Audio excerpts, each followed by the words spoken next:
మన మనసు ఎంత పిచ్చిదో కదా. అది ఒక్కొక్కసారి ఇచ్చే ఆలోచన ఎలా ఉంటాయంటే, అరే వాడు నాకంటే బాగా చదువుతాడు, వాడికి ఎప్పుడు ఫస్ట్ ర్యాంక్ వస్తూ ఉంటుంది, వాడికి ఉద్యోగం కూడా వచ్చింది, వాడు నాకంటే ముందే సంపాదిస్తున్నాడు, వాడు నాకంటే ముందే పెళ్లి చేసుకున్నాడు, పిల్లలు కూడా పుట్టేశారు, మరి నేనేంటి ఇంకా ఎలా ఉండిపోయాను.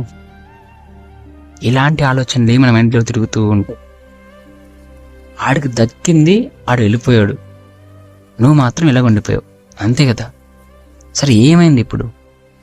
చూడు, జీవితంలో త్వరగా దక్కే దేనికైనా విలువ చాలా తక్కువ. దాని విలువ తెలిసిన తర్వాత దక్కే దేనికైనా చాలా మంచి విలువ ఉంటుంది.